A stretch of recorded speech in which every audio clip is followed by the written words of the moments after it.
Kelihatan ya, Mbak? Sampun sudah Pak, sudah terlihat. Terima kasih. Bismillahirrahmanirrahim. Assalamualaikum warahmatullahi wabarakatuh. Selamat pagi Bapak Ibu semuanya. Sebelumnya mohon izin buat senior saya Pak Andri Pranolo ya. Terima kasih, ilmunya luar biasa. Ya. Pemateri berikutnya juga nanti Pak Heri juga senior saya itu, jadi saya perlu sungkem dulu ke beliau-beliau.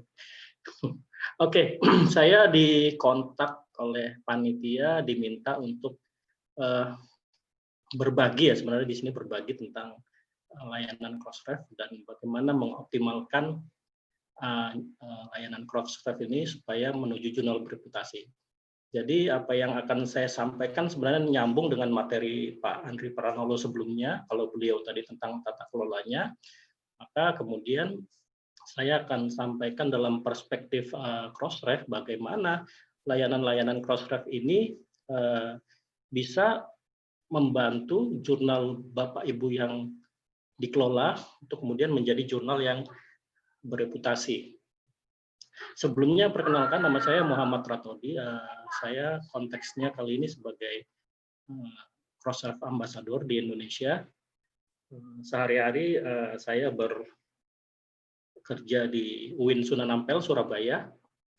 Saat ini juga aktif sebagai editor dari DOAJ serta tim dari Pusat Studi Publikasi Ilmiah Relawan Jurnal Indonesia. Oke, karena waktunya terbatas, yang akan saya sampaikan mungkin nanti akan sekilas saja, tidak terlalu ke teknis, karena sebenarnya untuk mengoptimalkan ini banyak hal-hal yang sifatnya teknis, tapi mungkin tidak akan saya sampaikan. Saya hanya akan share tautannya saja yang nanti bisa dipelajari lebih lanjut. Oke, jadi kalau bicara Crossref, sebenarnya layanan banyak. Salah satunya yang paling utama adalah content registration, ya, registrasi konten. Kemudian ada Crossmark yang tadi sudah disinggung sedikit oleh Pak Andri Pranolo. Kemudian ada reference linking dan cheated by. Kemudian ada metadata delivery, similarity check, funding registry, dan event data. Nah,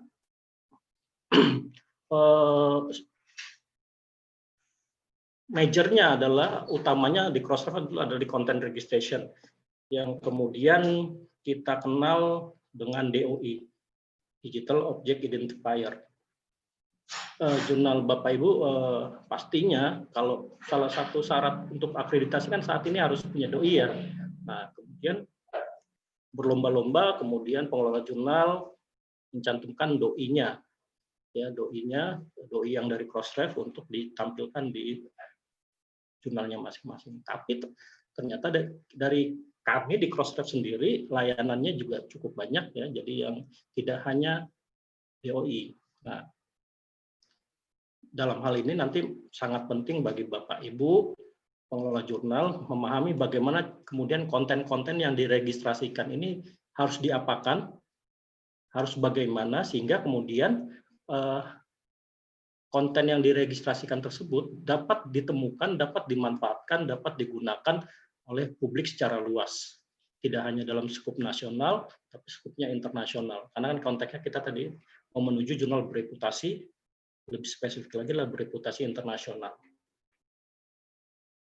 Nah, content registration ini secara garis besar alurnya seperti ini ya. Jadi ketika Bapak Ibu sudah punya artikel, sudah di-assign DOI-nya, kemudian di download XML-nya dari OJS, kemudian disetor melalui mekanisme deposit ke login Crossref-nya. Nah, yang didepositkan itu, file XML itu sebenarnya isinya adalah informasi-informasi terkait detail dari artikel Bapak Ibu yang publish ya, dan itu yang sering kita sebut sebagai metadata.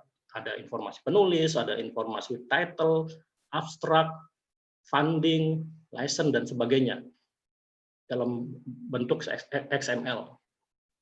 Nah, termasuk di dalamnya ada DOI. Jadi DOI itu bagian dari metadata. Ya.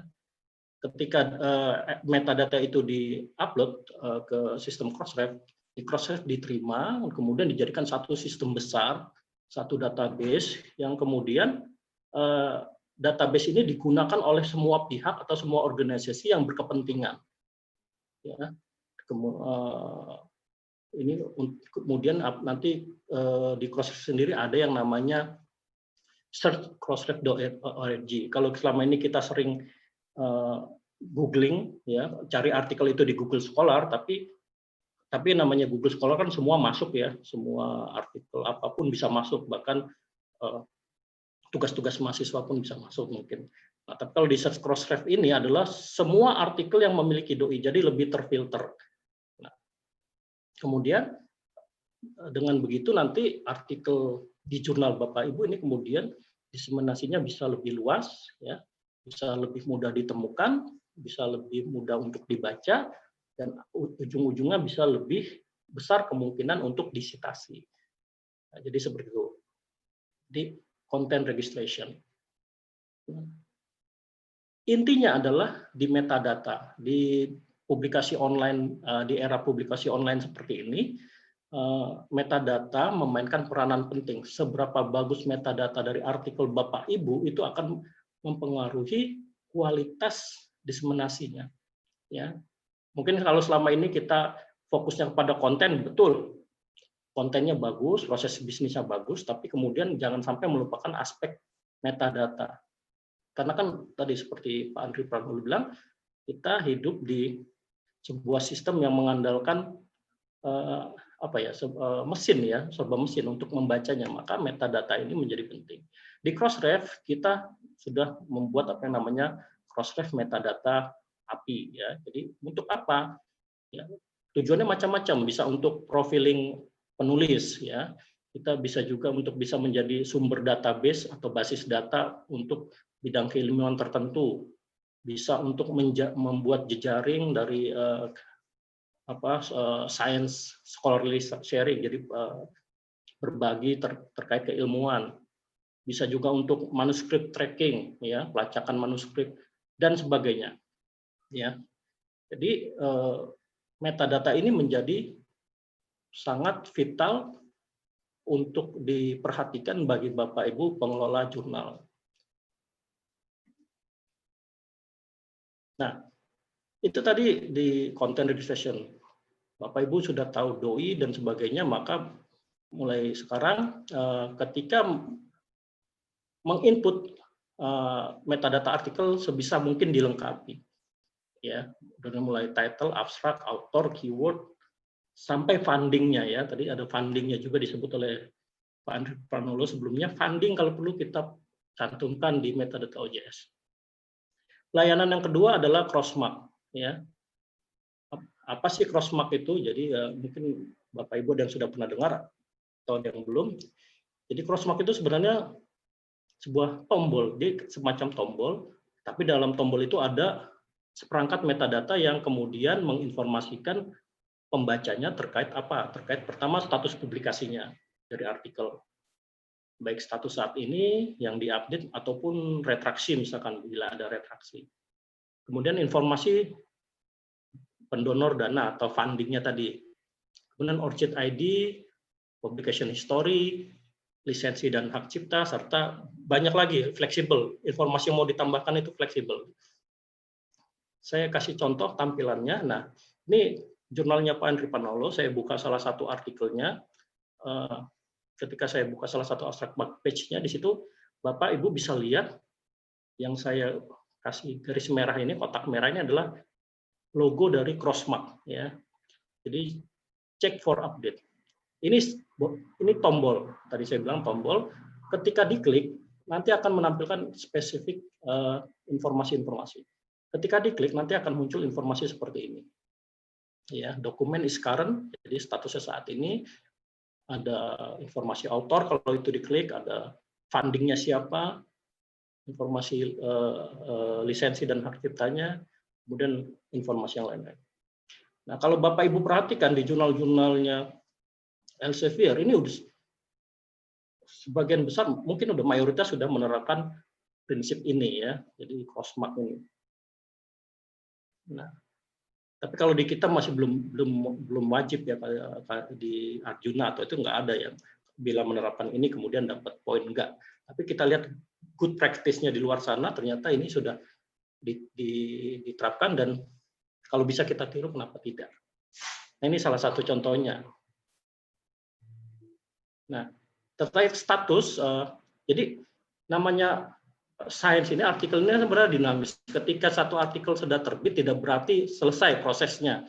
Di situ nanti proses penelaahannya sebenarnya masih tetap berjalan, baik oleh internal editor maupun oleh publik. Makanya kemudian banyak kasus-kasus yang terakhir itu tentang COVID, katanya ada satu artikel yang kemudian diretraksi. Padahal sudah terbit di jurnal bereputasi. Nah, perubahan status itu adalah sesuatu yang wajar di dunia penerbitan. Tapi yang perlu diingat bahwa setiap kali ada perubahan status itu harus diinformasikan ke pembaca. Nah, Crossmark ini membantu pengelola jurnal untuk menginformasikan status perubahan dari artikel. Ini saya cantumkan di layar ini, ada beberapa yang umumnya status terhadap publikasi yang paling sering kita dengar mungkin retraksi ya, kasus di mana artikel yang sudah terbit harus dicabut. Kemudian ada korrigendum ya. Jadi korrigendum itu pemberitahuan ketika ada kesalahan penting yang dilakukan oleh penulis, kemudian itu bisa mempengaruhi integritas dari artikel ilmiahnya atau reputasi dari jurnalnya, maka itu harus dirubah. Dan perubahan ini atau kesalahan ini, koreksi ini atas permintaan dari penulis, inisiatif penulis, itu korrigendum. Ada erratum yang merujuk pada koreksi sama koreksi terhadap kesalahan, tapi kemudian yang membedakan adalah inisiatif berasal dari penerbit dan sebagainya dan sebagainya. Bapak Ibu bisa baca nanti. Saya ambil contoh salah satu jurnal di Frontier di Bioengineering and Biotechnology. Jadi ini Voice Pathology Detection Using Modulation Spectrum Optimized Metric. Seperti Bapak Ibu lihat di sebelah kanannya ada tombol Crossmark. Ternyata kalau diklik ada informasi bahwa artikel ini sudah diupdate setelah terbit ya. Dan ada dari korrigendum tadi.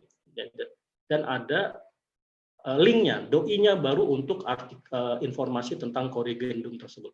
Ketika diklik ini muncul penjelasannya, korrigendum, judul artikel, kemudian korrigendum terhadap artikel yang mana, dan alasan dari korrigendum.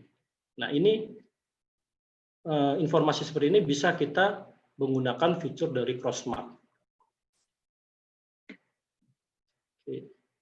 Next adalah, nah ini secara garis besar 5 langkahnya ketika Bapak Ibu mau menerapkan Crossmark di jurnal Bapak Ibu yang kelola.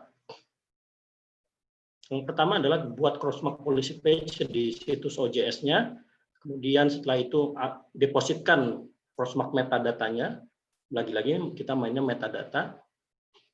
Kemudian tambahkan doi Crossref ke web dan PDF. Jadi Crossmark tombol Crossmark itu tidak hanya dicantumkan di website, tapi juga dicantumkan di full text PDF-nya. Kemudian tombolnya tentu tampilkan di websitenya. Kemudian bila ada informasi tambahan seperti tadi, ada update, ada atau retraksi dan sebagainya, didepositkan. Nah, kalau secara teknis saya jelaskan satu persatu, praktek itu akan banyak makan waktu. Nanti saya sertakan linknya saja, tutorial teknisnya di tautan yang sudah saya lampirkan. Itu sudah sangat jelas proses dari awal sampai akhir. Bapak Ibu bisa ikuti saja nanti di sana. Yang ketiga adalah reference linking. Reference linking atau secara terjemahannya ini adalah menghubungkan antar referensi. Jadi ini layanan juga, salah satu layanan dari Crossref, yaitu dengan tujuan untuk menghubungkan tautan sebuah referensi, daftar pustaka dari sebuah artikel dengan sumber aslinya. Ini bisa kita lakukan dengan mekanisme store metadata referensi atau deposit reference dari artikel yang kita maksud. Nah, ini menjadi syarat kalau kita mau menerapkan layanan Crossref yang lainnya itu cheated by. Jadi kalau namanya satu artikel kan pasti punya daftar pustaka ya. Nah, daftar pustaka itu kemudian ketika seorang seorang pembaca membaca sebuah artikel, kemudian dia mungkin tertarik dengan referensi yang ada di artikel tersebut, maka idealnya si pembaca bisa melacak artikel ini didapat dari mana dengan sekali klik. Nah, inilah kemudian yang menjadi dasar kemudian ada layanan referensi. Jadi ketika Bapak, paling gampang itu Bapak Ibu ketika store doi ke Crossref XML-nya, maka jangan lupa metadata OJS-nya itu mencantumkan referensi juga. Jadi ada kan di metadata referensi isiannya kolomnya itu jangan sampai nggak diisi. Jadi nanti bayangkan ketika semua artikel saling terkoneksi dengan artikel yang dirujuknya dan yang artikel yang dirujuknya juga melakukan hal yang sama, kan jadi membuat semacam jejaring ke topik yang sejenis. Nah, ini yang namanya linking, menghubungkan antar satu referensi dengan referensi yang lain. Dengan ini maksudnya apa? Seseorang ketika tertarik dengan satu topik tertentu, dia tidak akan kesulitan mencari referensi yang sesuai. Nah, dengan kemudahan untuk ditemukan ini, balik lagi, maka kemungkinan untuk dibaca lebih besar dan untuk disitasi juga lebih besar. Nah, ilustrasinya seperti ini. Jadi satu artikel dia mengutip A, B, C, nanti yang artikel A mengutip 1, 2, 3 dan seterusnya. Nah, mohon maaf. Secara garis besar, reference linking ini merupakan kewajiban Bapak Ibu. Jadi ketika Bapak Ibu pertama tanda tangan kontrak dengan Crossref waktu mau jadi member, maka salah satu klausulnya adalah Bapak Ibu institusi yang menjadi member Crossref wajib untuk melakukan reference linking ini. Ya, jadi tidak hanya doi-nya yang disetorkan, tapi juga metadata dari referensi. Nah, ada dua cara untuk mengimplementasikan. Yang pertama, melakukan dengan cara manual, yaitu deposit referensi melalui ada yang namanya simple text query. Yang kedua adalah, mengaktifkan plugin reference linking OJS 3. Suara saya masih didengar ya? Masih Pak, masih. Oke. Saya tak khawatirnya saya ngomong sendiri. Enggak. Kita menyimak dari sini Bapak. Oke. Nah, jadi ada dua cara manual dan cara plugin. Nah, saya sampaikan dulu yang manual, ini sedikit teknis. Nah, kalau referencing linking dengan simple text query ini biasanya digunakan untuk teman-teman yang mungkin masih menggunakan OJS versi 2 ya, karena plugin reference linking di OJS 2 itu seingat saya sih belum tersedia. Jadi masih melakukan manual. Jadi cukup masuk ke website yang saya sebutkan di layar, di APPS Crossref.org, simple text query, maka Bapak Ibu akan diarahkan tampilannya seperti di layar. Ya, kalau baru pertama kali melakukan store metadata referensi ini, nanti tampilannya seperti ini. Langsung aja klik submit, nanti muncul seperti ini. Diminta untuk mengisi email, organisasinya apa, ya, isi dengan alamat email dan isi dengan nama publisher, kemudian agree. Tentang agree, klik submit. Oh ya, ini melakukan simple text query ini memerlukan akses login ke Crossref. Jadi yang bisa melakukan ini adalah yang memegang username dan password dari Crossref di kampusnya masing-masing. Jadi nanti tinggal koordinasinya saja dengan di kampus Bapak. Kalau Bapak Ibu tidak memegang akun Crossref, di kampusnya tinggal koordinasi saja dengan siapa yang memegang akunnya. Nah, setelah ini nanti klik submit, nanti akan muncul seperti ini. Kemudian Bapak Ibu diminta untuk menempelkan referensi dari satu artikel, ya, dari satu artikel referensinya ditempel ke situ, copy paste aja, nggak masalah. Kemudian pastikan tidak ada jarak antara referensi 1, 2, 3, jadi no spacing, ya. Kemudian yang centang-centang itu dikosongkan, dan yang paling penting adalah artikel yang referensinya kita setor itu doi-nya harus sudah aktif, ya. Jangan sampai doi-nya belum aktif, karena dia nanti akan nge-link-nya ke doi tersebut. Seperti ini nanti kalau copy paste tampilannya kurang lebih, ya. Tinggal klik submit, nanti secara sistem dia ngecek dari referensi tersebut mana yang punya artikel hidup, ya, dalam artian bisa diklik, bisa ditelusuri tautannya. Nah, oleh karena itu dalam konteks ini maka di sini masuk akal ketika sebuah jurnal mewajibkan autornya untuk menggunakan reference manager tools, ya, jadi entah itu Mendeley, Zotero, dan sebagainya, karena biasanya dengan alat bantu tersebut nanti format dari referensinya bisa lebih konsisten sampai ke detail doi atau sampai ke detail URL-nya. Nah, ini dari email diisi dengan alamat yang didaftarkan lewat di awal untuk akun Crossref, username diisi dengan username yang sama dengan akses deposit doi, parent doi itu diisi dengan prefix dan suffix dari doi yang referensinya di store, password diisi dengan password yang sama dengan akses deposit doi. Tinggal klik submit. Nah, sudah selesai, sukses. Kalau mau menyetor yang lain, tinggal klik tombol reset, jangan klik tombol back. Nah, itu menggunakan simple text query. Cara yang kedua dengan plugin OJS. Ini sudah tersedia di OJS versi 3, ya. Tinggal masuk aja ke setting, website, plugin, install plugin gallery. Tampilannya seperti ini. Jadi Crossref referencing linking plugin. Bapak Ibu kalau misalkan OJS 3 silakan cek apakah sudah di install atau belum. Kalau belum silakan install. Kalau sudah tinggal mengaktifkan.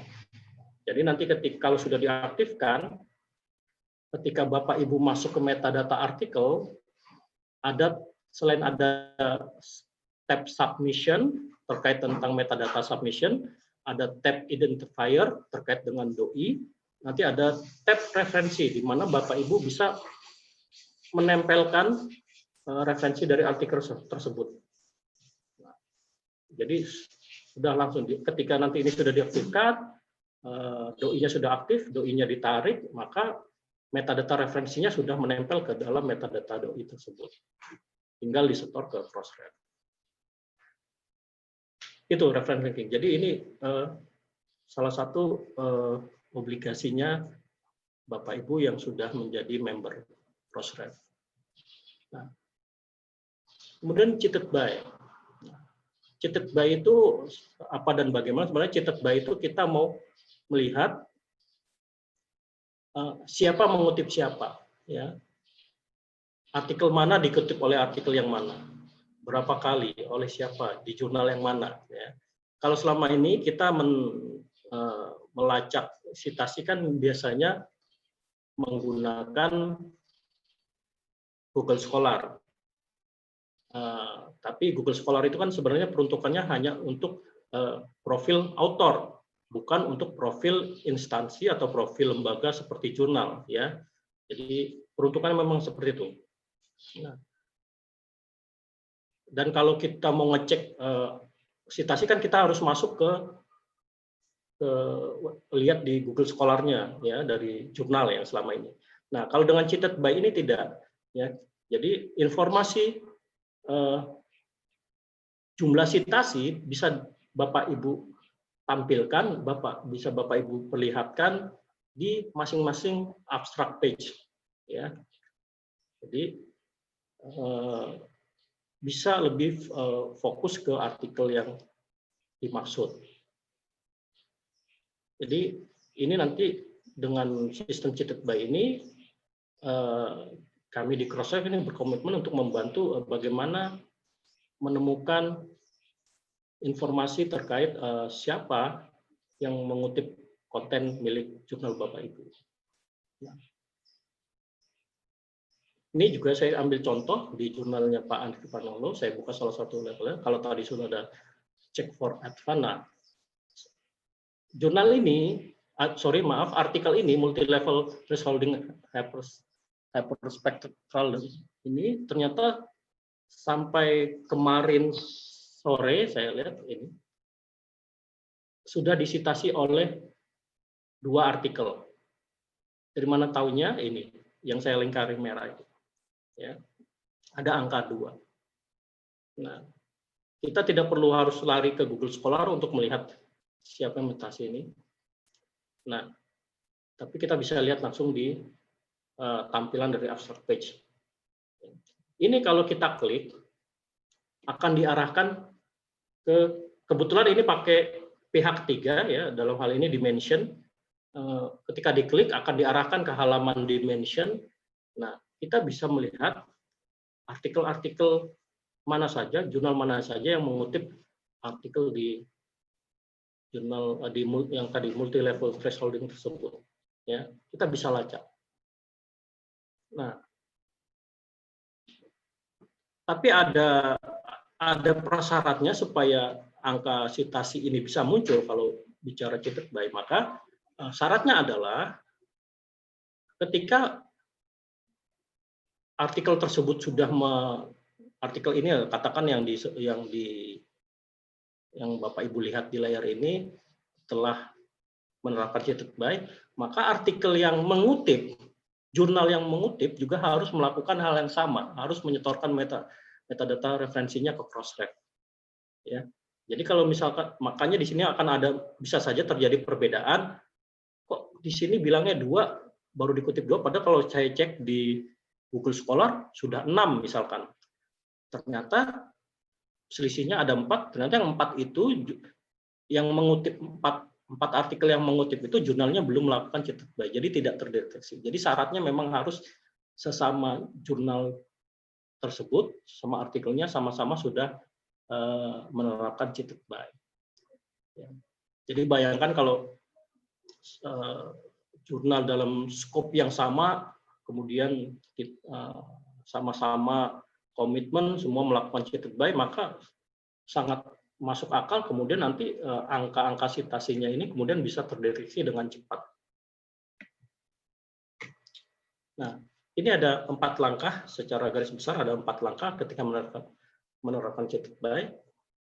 Pertama adalah penerbit atau jurnal, Bapak Ibu sekalian, melakukan deposit reference sebagai bagian dari registrasi konten reguler atau DOI.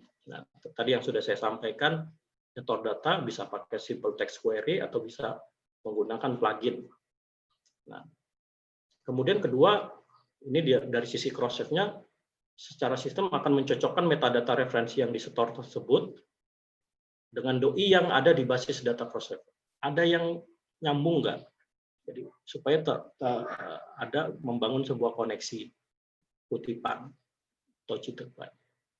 Nah, ketika mesin sistem ini sudah mendeteksi ada sebuah koneksi, maka penerbit atau platform pihak ketiga lainnya akan menggunakan informasi tersebut untuk menampilkan di lamannya, ya, menggunakan REST API dari Crossref. Pihak ketiga siapa ya? Seperti tadi Dimension. Gimana Pak kalau saya nggak mau pakai Dimension? Ya bisa, silakan, tapi nanti akan menggunakan bahasa pemrograman tersendiri, ya, ada codingnya sendiri. Tutorialnya saya lihat di YouTube juga sudah banyak. Nah, kalau sudah menggunakan pihak ketiga atau menambah kode tambahan di websitenya, maka nanti otomatis akan tampil di laman situsnya. Ya, jadi sesimpel itu sebenarnya. Ya.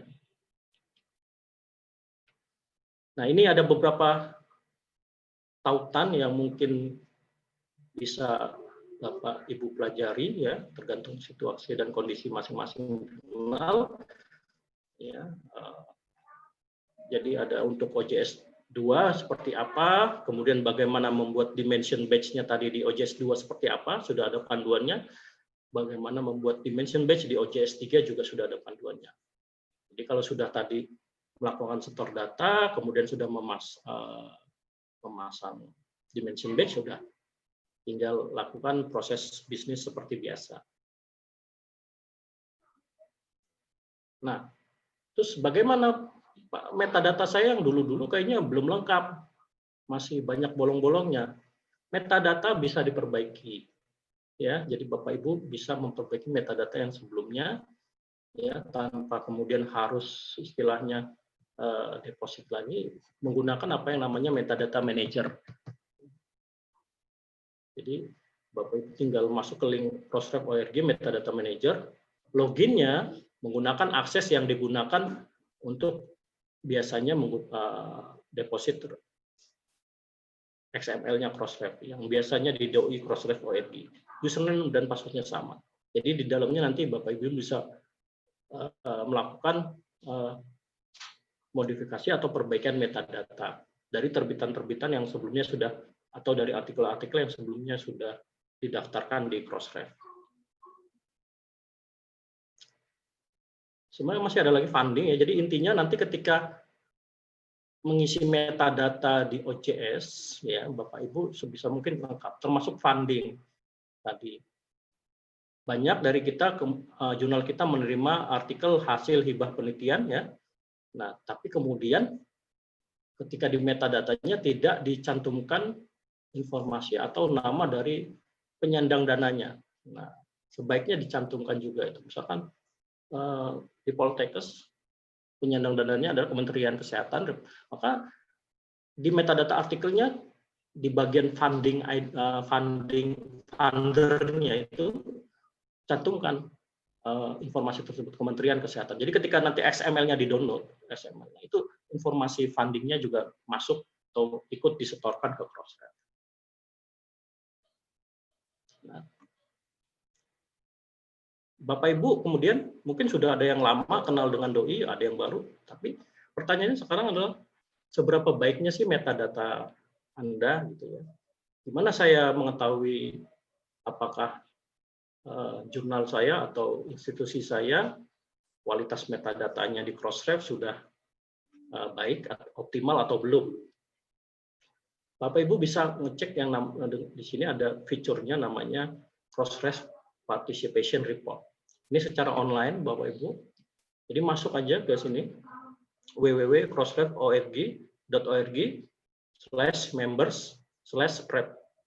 Nah, jadi Bapak Ibu bisa mengecek bagaimana seberapa optimalnya sih, seberapa baiknya metadata artikel Bapak Ibu di jurnal yang dikelola. Tampilannya seperti ini, jadi participation report ini masih beta version, ya, tidak salah. Nah, ada kolomnya find a member. Find a member ini adalah yang jadi membernya, ya, jadi kampus, misalkan yang mendaftarkan prefiknya atas nama siapa, bukan atas nama sufiknya, ya. Jadi find a member. Ketika saya misalkan saya mau cari kampus saya misalkan. Nah, seperti ini. Saya tampilannya seperti ini. Fakultas Sains dan Teknologi UINSA, ya. Di situ terlihat ada 195 konten yang sudah diregistrasikan di Crossref. Jadi ada 195 artikel atau doi, ya. Nah, dari 195 itu akan muncul tampilan 10 parameter. Ya, 10 parameter terkait metadata. Yang pertama reference. Nah, reference ini menunjukkan persentasi dari 195 itu berapa persen yang ada metadata referensinya, ya, tadi setor data referensi. Nah, kalau dari tampilan ini terlihat bahwa dari 195 konten yang diregistrasikan, baru 18% yang ada metadata referensinya. Kemudian open reference, persentase dari referensi yang sudah terregister tersebut yang terbuka, ya, set openly, jadi terbuka secara sudah disediakan secara terbuka. Di sini 100%, 190-nya sudah 100% sudah terbuka, tapi yang disetor ke cross-ref baru 18%. Kemudian ada ORCID ID. Berapa persen dari total konten artikel yang kemudian di dalamnya ada metadata ORCID ID autornya. Baru 6% kalau di tempat saya. Kemudian ada funder registry, ya, terkait dengan berapa persen dari total yang diregistrasikan itu ada informasi penyandang dananya. Funding award itu biasanya inline dengan funder registry. Ya, funding award number ini persentase dari konten yang mengandung nomor, bisa nomor kontrak, bisa nomor apapun terkait pendanaan. Kemudian ada crossmark enable, berapa persen dari artikel dari yang diregistrasikan ini kemudian mengaktifkan crossmark. Ternyata saya baru 4%, di tempat kami baru 4%. Text mining, ada text mining, persentase dari konten yang terregistrasi yang mengandung URL full text di metadatanya, ya. Jadi ternyata full text-nya baru 86%. Kenapa seperti ini? Bisa jadi karena waktu setor XML doi ada artikel yang PDF-nya belum menyusul misalkan, bisa jadi seperti itu.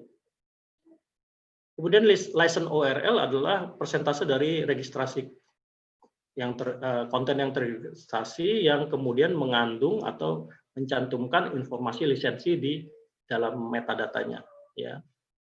Lisensi ini ya CC BY, CC BY SA dan sebagainya.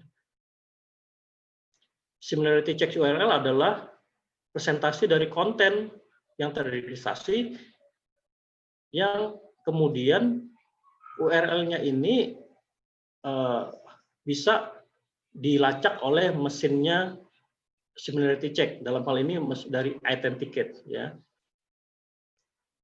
Kemudian yang terakhir adalah abstrak, jadi persentase dari konten yang terregistrasi yang kemudian mencantumkan metadata abstrak. Nah, dari ini kita bisa melihat gambaran bagian mana sih sebenarnya ya dari metadata kita yang perlu diperbaiki, ya. Nah, ini kan masih dalam prefix ya. Kalau Bapak Ibu mau lihat lebih spesifik ke jurnal, nanti tinggal di bagian search by title itu bisa diketik nama jurnal. Nanti ada auto detect dia. Jurnal apa saja sih yang di Fakultas Sains Tek UINSA misalkan, apa saja bisa dilihat satu-satu. Oke, nah ini kemudian saya coba sedikit aja di sisa waktu terakhir nih, karena ini hajatannya Poltekkes.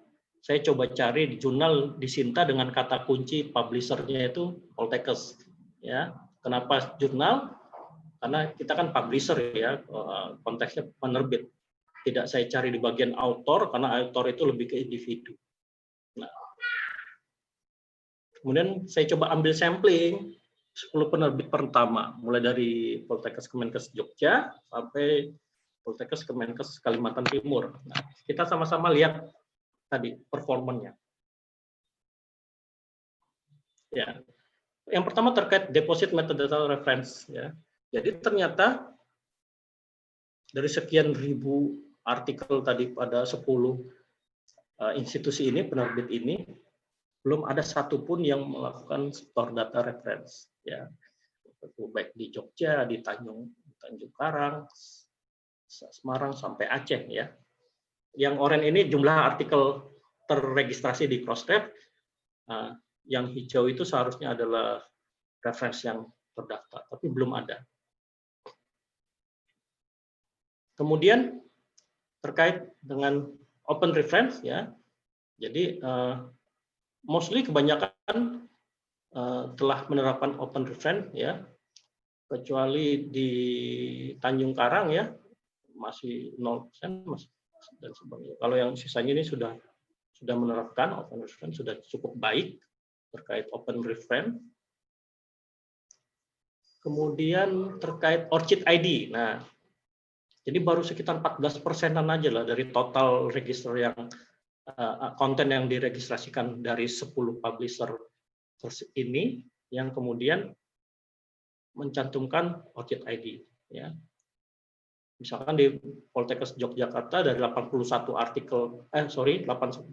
konten yang diregistrasikan di Crossref baru hanya 2 yang ada ORCID ID-nya.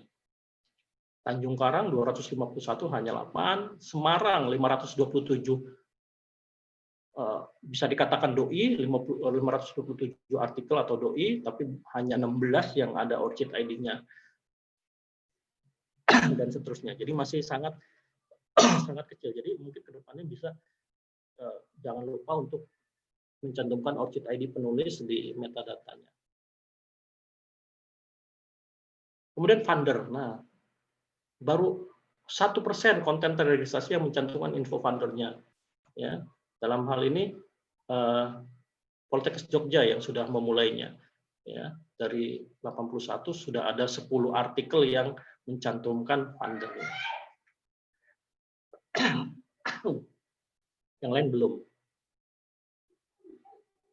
Crossmark juga begitu, ya, dari 10 institusi yang saya jadikan sampling di lingkungan Kemenkes ini, baru Yogyakarta yang sudah menginisiasi adanya atau mengaktifkan Crossmark ya, dari 81 tadi, dari 81 artikel, ada 10 artikel yang Crossmark-nya sudah aktif, tapi yang lain belum sama sekali. Nah, ini juga bisa menjadi bahan perbaikan buat Bapak Ibu pengelolanya di institusi masing-masing. Kemudian terkait full text ya, sudah cukup baik, 98% konten yang terregistrasi sudah mencantumkan metadata URL full text-nya. Lisensi, nah lisensi ini juga masih baru 49% konten yang terregistrasi mencantumkan lisensi di metadatanya. Di Jogja sendiri baru dari 81 baru 27 artikel yang mencantumkan lisensi, ya kan, bahkan di Semarang 527 baru 16, Mamuju malah belum ada sama sekali dari 66. Ya, jadi jangan lupa ketika Bapak Ibu mengelola jurnal mengaktifkan mengaktifkan settingan lisensinya supaya nanti muncul di abstract page-nya. Ya. Jadi lisensinya itu kan yang CCB dan sebagainya. Jadi tidak hanya menempelkan di bagian footer, tapi di settingan OJS-nya juga diaktifkan lisensinya. Jadi ketika nanti artikelnya muncul lisensinya, ketika ditarik XML-nya untuk disetorkan ke Crossref, lisensinya juga terbaca. Kalau ini 92% sudah terbaca di mesinnya Similarity Check Ticket, sudah cukup baik. Terakhir abstrak ya, jadi 80% konten terregistrasi telah mencantumkan metadata abstrak. Padahal abstrak itu kan sesuatu yang wajib diisi ya. Cuman kenapa mungkin saja yang 20% ini adalah hasil quick submit, bisa jadi salah satunya, atau ada faktor-faktor lainnya. Nah, ini kalau rata ya, secara rata-rata, jadi ada yang tadi itu ada 1.894 artikel atau doi. Ternyata yang masih lemahnya adalah di reference pastinya, serta metadata, deposit referensi, kemudian di ORCID, funder, masalah funder registry, Crossmark, dan licensee. Nah, jadi sebenarnya dengan kondisi ini, Bapak Ibu punya kesempatan untuk mengoptimalkan lebih lagi ya layanan-layanan Crossref ini sehingga nanti meningkatkan kredibilitas dan jangkauan diseminasi dari publikasi artikel jurnal yang terbit di jurnal Bapak Ibu sekalian. So, apa yang bisa dilakukan? Maka mulai sekarang mohon juga untuk memperhatikan kualitas dan kelengkapan dari metadata artikel yang dipublikasikan. Jadi mulailah untuk berpartisipasi dalam setiap layanan Crossref. Dan ini gratis Bapak Ibu. Ya, ini yang saya tekankan gratis. Hanya doi saja kan yang berbayar $1 per artikel ya.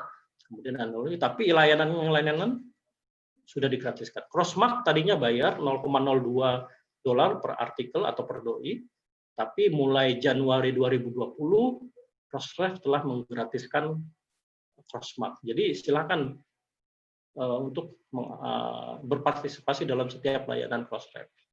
Semuanya free, termasuk store metadata itu juga free. Oke, dari saya begitu saja, Bu Indah. Saya kembalikan. Terima kasih. Terima kasih, Bapak. Saya speechless, saya bisa ngomong, Pak. Layanannya ternyata luar biasa. Gimana Mbak Mura? Masya Allah. Saya langsung